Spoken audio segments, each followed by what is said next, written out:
Welcome to the Money Maverick Podcast.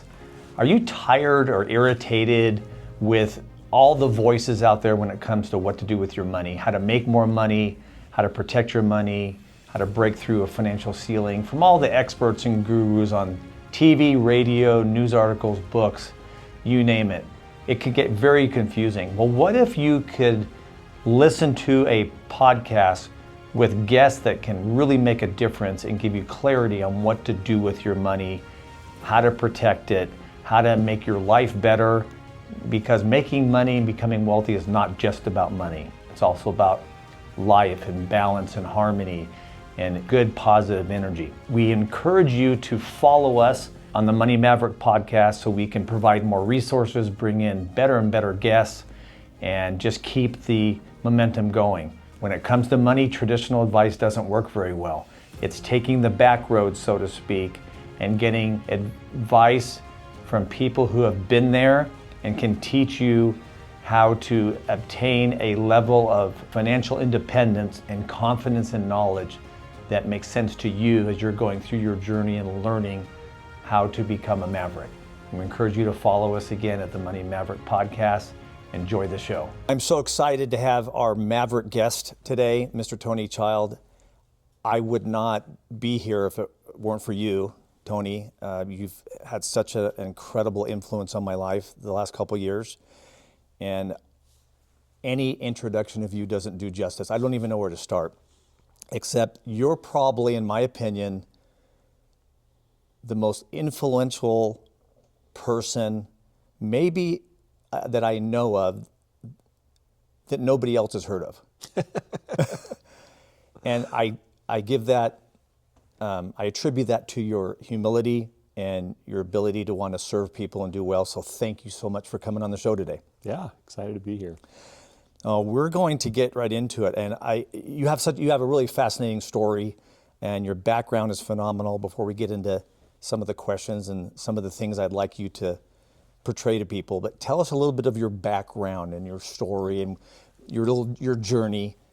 Wherever you want to start, just tell us a little bit more about where you came from. Yeah, I mean, first of all, thank you for having me here. This is such a blessing for me to be able to see such change in somebody and your willingness to continually upgrade your life. And so this is an amazing show. Excited to be here. A little bit about my story. So we each have dreams. I had dreams when I was a little kid. Dreams of being a football star and a basketball star, and dreams of actually being a speaker. That was one of my dreams when I was a kid. But we get all these well-meaning adults that kind of smack these dreams out of us, and they say to be realistic and stop daydreaming, and we do that. We do that as humans. And that's what I did. And so as we think about our careers, as we think about what we want to do, most people will think about their careers in two ways. Number one, can I make money at it, and a lot of money? And number two, am I good at it? And those are two very powerful and important questions. However, if you're not passionate about it, it doesn't matter how much money you make, and it doesn't matter if you're good at it.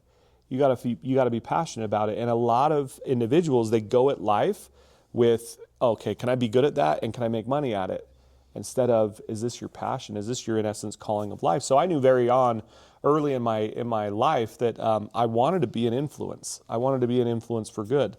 Here in Utah, we call it, I call it Open Mic Sunday. It's the first Sunday of every month that little kids get to go up in church and say whatever they want into a microphone, and I did that.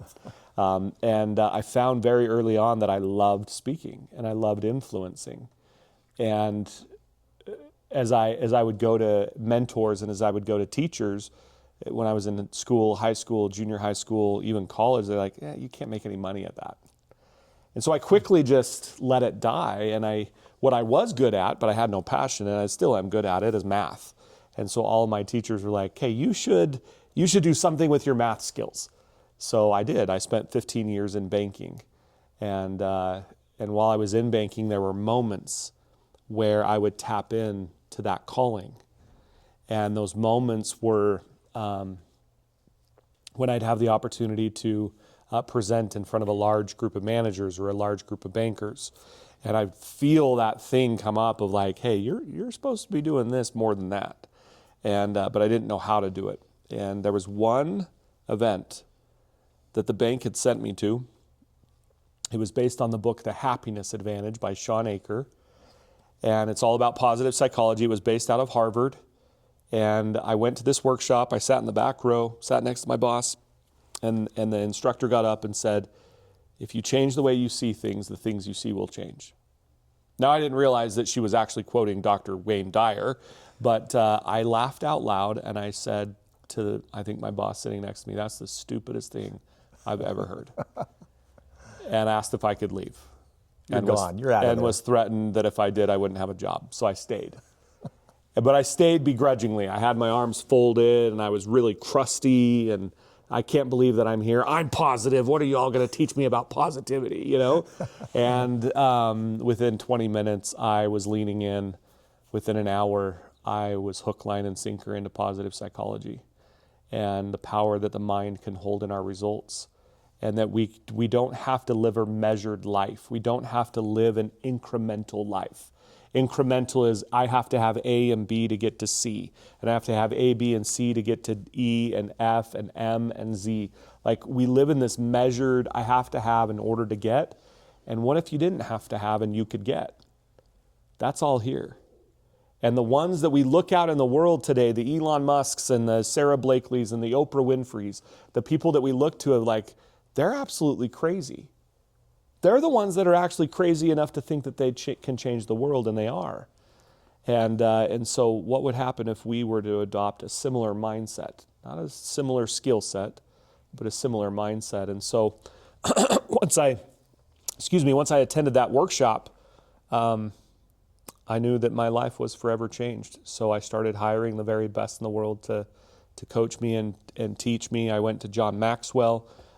His CEO, Mark Cole, mentored me for a few years, one-on-one. Got to know John during that time. Obviously, if you're getting mentored by Mark Cole, you're going to get mentored by John. And through that, I got introduced to Bob Proctor. Bob Proctor since passed away 2 years ago, but for 8 years, I spent going up to Toronto and traveling the globe with him and became his top coach in the world for a minute. And would train all of his consultants and coaches when they would come through, and then I found that I had my own flavor to things. I had my own voice, and started to create my own programs and my own curriculum based on science and positive psychology and what I learned from Bob and John and others, and have created, I believe, a ripple effect in lives like yourselves, that you're doing things that you didn't think were possible, and now you're doing them. And that's really the work that I do, is if there's something impossible in your life that you want to get done, you can do it. You just got to think it, and think it the right way. So there's a little bit about my story there. I love it. And I want the audience to know at the end specifically some programs that you have and things you're working on that are so important. Now I got to tell you, I went to one of your 2-day events about 2 years ago, almost 2 years ago. And I found out pretty quickly that, at least on my own mind, I thought, I am not a woo-woo person, right? I'm, incense and Shambhala, and I just thought that was just the craziest, weirdest thing in the world. And I didn't understand it. And so sometimes when you don't understand something, you think it's weird or crazy. Mm-hmm. And I realized in those 2 days that, hey, these guys are actually pretty normal. And they're talking about stuff, about energy and frequency and vibration, that all of a sudden it kind of clicked, like maybe there really is something to the thoughts that we have. And of course, I'm in the financial advising world. And I thought, well, maybe this is what holds a lot of people back. Maybe it's what holds me back. And so, and then here we are a couple years later. So I am a living example of someone, if you're open to learning about neuroscience and the power of thinking different thoughts. And this is the Money Maverick show. Thinking differently takes a maverick. You have Wayne Dyer, who you quoted. Mm-hmm. What did he say? Be Open to everything. Open to everything and attached to Nothing. Nothing. Right? So once you get to that space first, then really amazing things can happen, right? So I'm so glad that I met you and your team, and it's been a fun journey. So let's get into that a little bit more. What do you think holds most people back when it comes to, if they want to go from A to D or A to F instead of A to B and do these incremental changes you talked about? What holds most people back? We're talking about thoughts and thinking and that kind of thing. What do you think is a common denominator among most people where they kind of get stuck in their relationships and money, their jobs, their careers, anything? Yeah, what keeps most people stuck is not being you. Like that's what keeps most people stuck. Now, what do I mean by that? And I share this in our workshop. So for those that come to the workshop, you'll see this or hear this again. But when a child wakes up, they are like excited to go. They're jumping up in their crib. They are ready to like pounce on the day. When's the most exciting time for a child? I believe it's the moment that their eyes open up. That's the most exciting time. And when's the most drudgery time? It's the time they have to take a nap or go to sleep.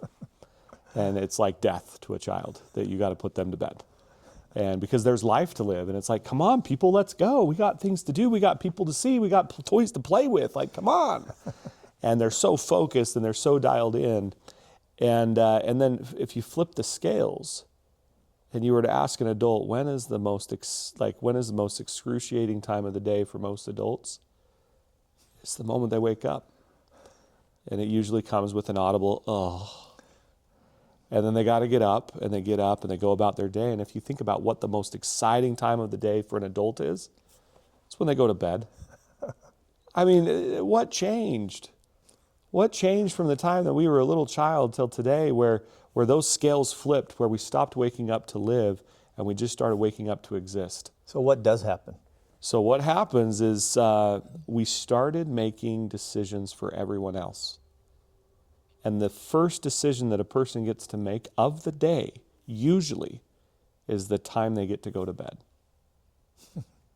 Every other decision from the moment they wake up, from the time they wake up, most people set their alarm clocks based on their first call or their first meeting.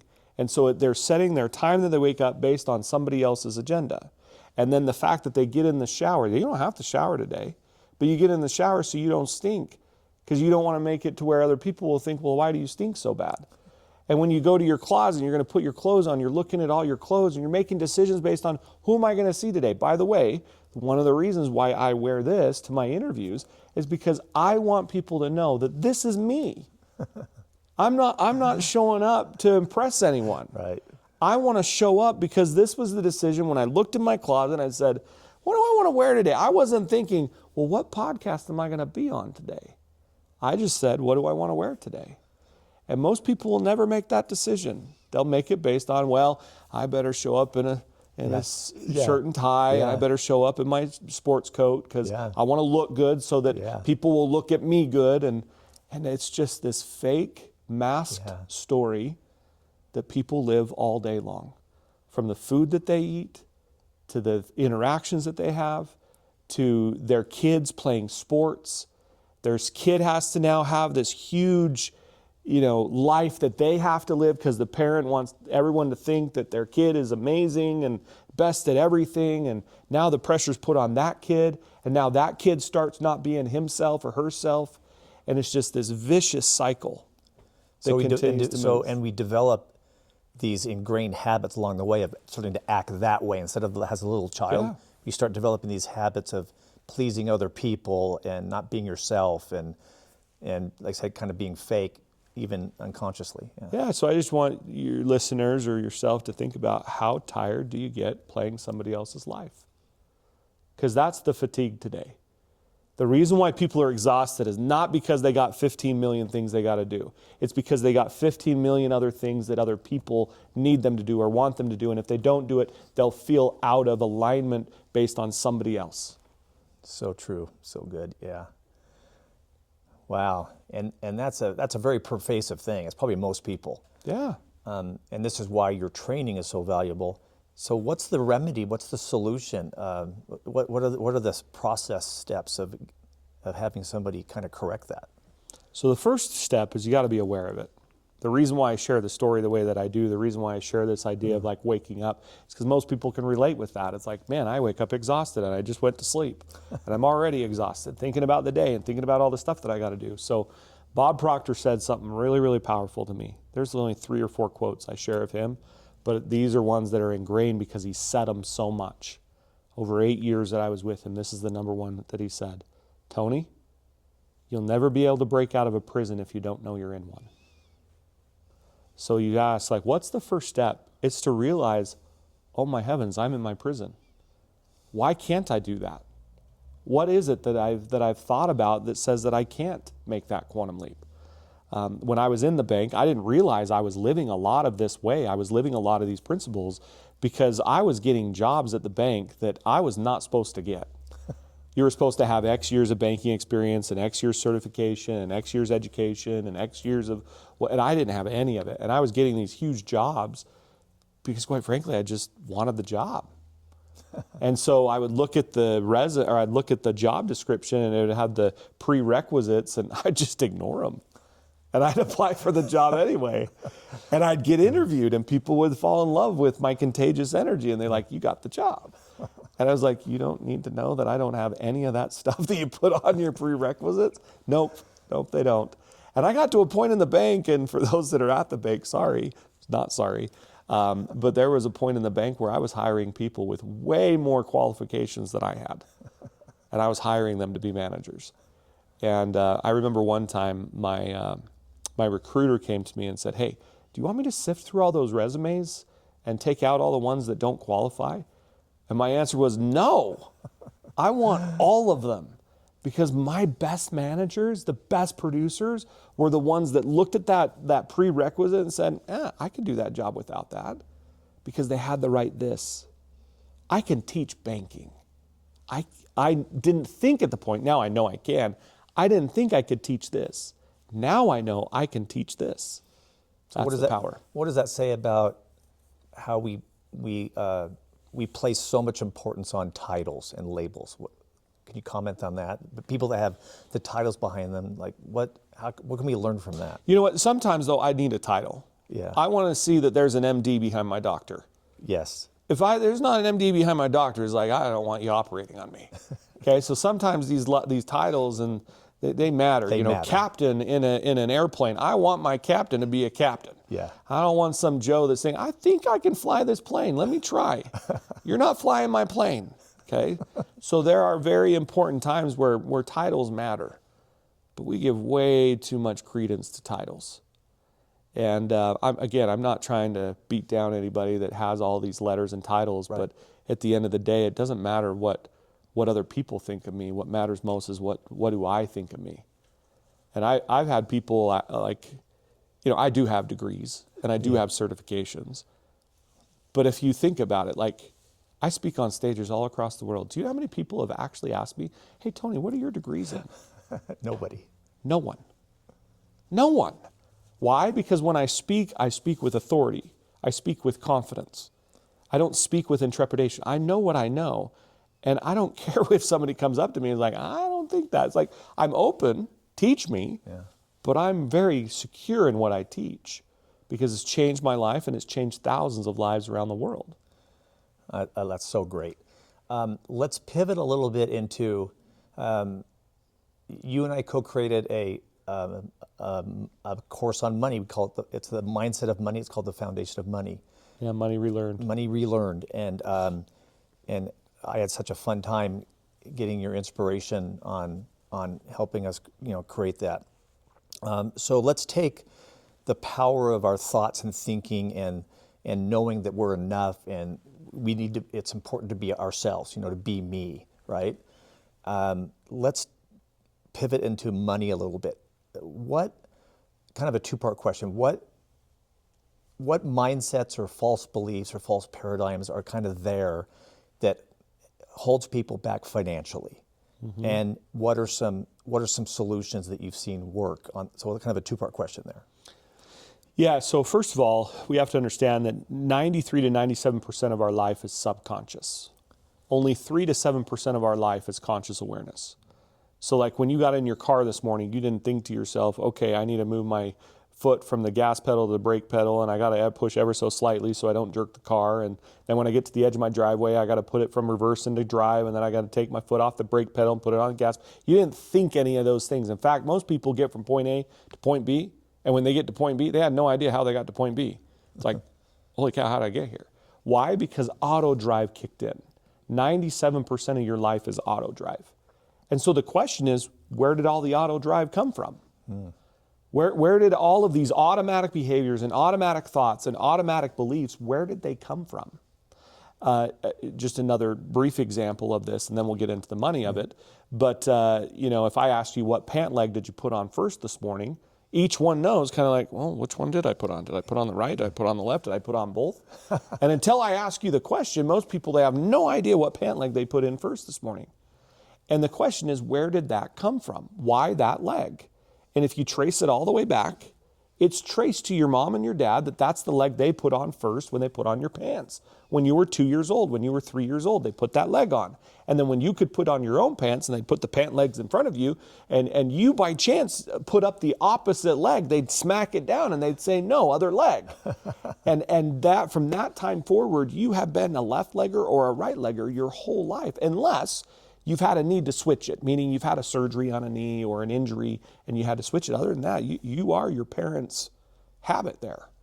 A cute little story is about a guy that, a newly married guy, and it's the first Sunday, and he goes to his newlywed wife and, hey, what are you going to make for dinner? And she said, oh, best roast ever. And he's watching her and he's like, okay, I want to see how you do this best roast. And she cuts off the top of the roast. And he asked her, why did you cut off the top of the roast? She said, it tastes better. Mom used to always do this when she did her roast. So they're at family dinner the next Sunday at mother-in-law's house, and he's looking, and sure enough, she's doing a roast, and she cuts off the top of the roast. He's like, hey, I got to know, why are you cutting the top off the roast? She said, you know what? Grandma did it. And they go to Grandma's house for Christmas, and they're doing a roast on Christmas, and sure enough, she cuts off the roast. And he says, why are you cutting off the top of the roast? And she said, I don't know, great-grandma used to do it. Well, great-grandma's alive. She's in her 90s. And they go to her house, and he is now just perplexed. He's like, I got to know, great-grandma, why do you cut the top off your roasts? She's like, oh, it's easy, just to fit it in the oven. Smaller oven. 40 years of cutting the tops off the roast with people not having a clue why they cut the top off the roast. The same has to do with money. I want you to think about the average household of an impoverished household. What are their beliefs around money? We can't afford that. Money is evil. Rich people are snobbish. Rich people are bad. It's bad to have money. Money's not going to go to heaven. So we got all these beliefs around money. And is it any wonder that we push money away subconsciously? Correct. Our mind is saying, no, give me the money. I want more money. But our subconscious behaviors is actually pushing it away because people don't want to be evil. They don't want to be bad. They don't want to be snobbish. And so they're pushing money away with their energy when their mind is saying, no, please give me. I need money for my bills. And so if you think about like the average household of a billionaire, and I've studied this, do you think that children in a billionaire household have ever heard the words, we can't afford that? Nope. None of them. So is it any wonder why generational wealth happens? Yeah, it's not because they don't understand the loopholes of the tax code. It has nothing to do with it. No, they believe they can afford anything, and because they believe it, they make it happen. Where the person that has the belief that I can't afford that, they never will. They never will.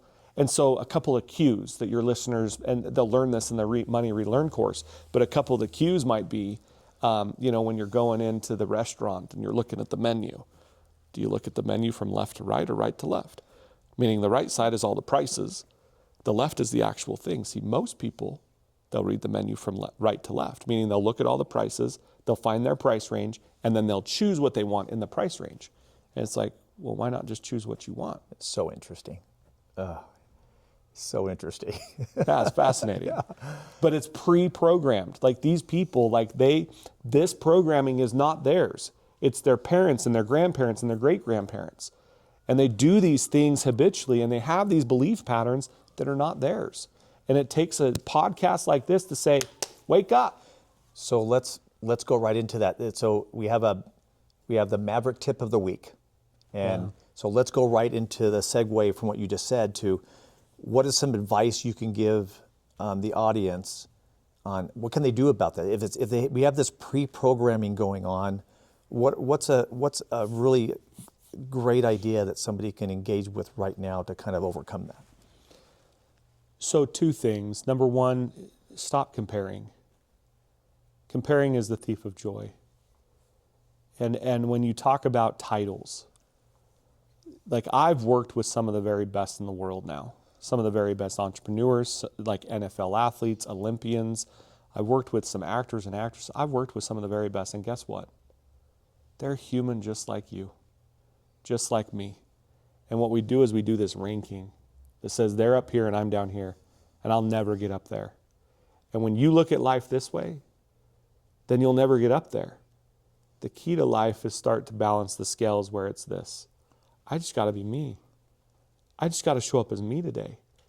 And I got to know that me is enough. I don't need to be any more. I don't need to be any less. I don't need to shine. I don't need to dim my brightness. I don't need to be overbearing. I just need to be me. I'll leave you all with my favorite quote. It's Marianne Williamson. And it's this: our deepest fear is not that we are inadequate. Our deepest fear is that we are powerful beyond measure. It's our light, not our darkness, that frightens us most.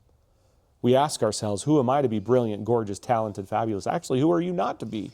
Your playing small doesn't serve the world. There's nothing enlightened about shrinking to make other people, there's nothing enlightened about shrinking to make other people who feel insecure around you. We are all meant to shine as children do. We were made to make manifest the glory of God that's within us, and it's not just in some of us, it's in all of us. And as we let our own light shine, we consciously give other people permission to do the same. As we're liberated from our own fears, our presence automatically liberates others. That's the quote. And what happens is we dim our light because we don't want other people to feel insecure around us. Shine bright. Know who you are. Step into your power. You have way more to this world than you can possibly imagine. But what you believe is what you'll get. Well, I hope that as you're watching and listening to this, you're taking a lot of notes, because this is gold. This is great stuff. So just to end up, just in that we have a minute or 2 left, approximately, tell people what you're working on, what programs you have, how they can connect with you and your processes and what you offer to people. How can people learn more about you and what you're doing? Yeah, so we're actually in the process right now of creating a few new things, and so I'd love to, as I'm sure it'll be out by the time this podcast is out, but we have I think a 5 to 10 audio series that's just completely free about me teaching different concepts and different things, and so you can get that on our website, keepelevated.com. Keepelevated.com. Yep, keepelevated.com. It'll be there's a link there that'll have that right on the top. That's a freebie that anybody can get.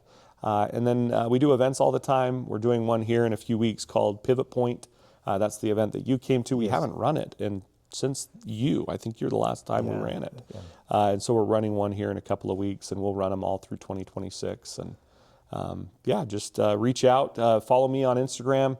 TonyChild_ is my. I couldn't get Tony Child for some reason, so TonyChild_ is my Instagram, and just come follow me, and love to help anybody here. So great. Tony, thank you so much for your time. If hopefully people know now that we could talk for 3 straight hours and it wouldn't be long enough. So thank you so much for all of this and for your advice and your input and your story. And we'll have you on again, but we love you and we love your input and your story, and thank you for being here. Thank you. Glad to be here. If you want to take things to the next level, we invite you to join moneyrelearn.com. We have a couple great programs that are life-changing. different levels of where you're at. moneyrelearn.com. Go check us out there, read about some of these other programs that we have, reach out to us. Again, thank you for joining us on this podcast. We'll see you next time.